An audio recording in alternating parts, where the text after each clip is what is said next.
सकाळी लाईट खूप कमी असते, त्यामुळे पहिले पाणी तापवायला ठेवलं. त्यानंतर इकडे आले. पसारा बघू शकता. त्यानंतर रात्री चिया सीड्स भिजवलेले होते. म्हटलं चला पहिले कोमट पाणी करून ते पिऊन घेऊया, बाकीचे कामं नंतर करता येते.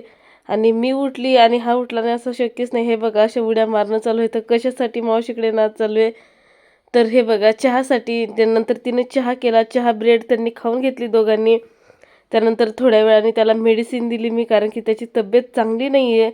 माझं एक पार्सल आलं होतं, तेच घेऊन आला आहे तो. बघा मला म्हणतो आई लवकर खोल, का आहे बघू दे.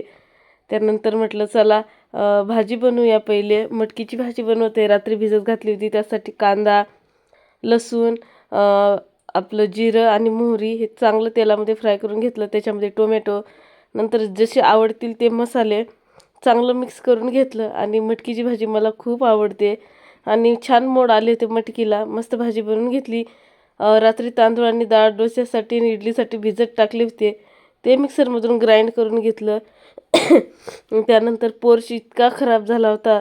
म्हटलं चला आज काही पण करून आवरायचं आहे, ते आवरायला घेतलं. आणि अर्धा जास्त तास इथं गेला माझा.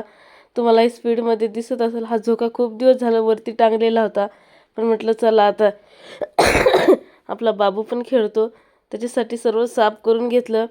आणि हे बघा पोर्चचा नंतरचा हा लुक माझ्या. सर्व मोकळा केला, पुसून घ्यावा म्हटलं. नंतर आंघोळ वगैरे केली. पहिले जेवणामध्ये मस्त मटकीची भाजी, चपाती, कांदा असं मस्त जेवण केलं. आणि इकडं या दोघा मायलेकांचं बघा काय चालू होतं. त्याला झोक्यावर एकट्याला बसायचं होतं आणि बहिणाबाई काही बसू देत नव्हती. नंतर तो झोपेतून उठला, मेडिसिन दिली त्याला. त्यानंतर कपडे झाले होते मशीनमधले, म्हटलं पटकन वाळवायला पिळून घेतले आणि पटकन वाळवायला टाकले. त्यानंतर हे बघा याचं चालूच होतं. आम्ही मूवी बघत होतो आणि याचं असं खेळणं चालू होतं दुपारच्या टायमाला. बहिणाबाई इकडे बसलेली होती. त्याने पातेलं आणि हे आणलं होतं. आता परत गेला किचनकडे. आता काय घेऊन येतो काय मी. त्याच्यानंतर आणला चम्मच, त्यामध्ये वाळू टाकली पातेल्यात. चला आजच्यासाठी एवढंच, भेटत पुढच्या ब्लॉगमध्ये. तोपर्यंत बाय.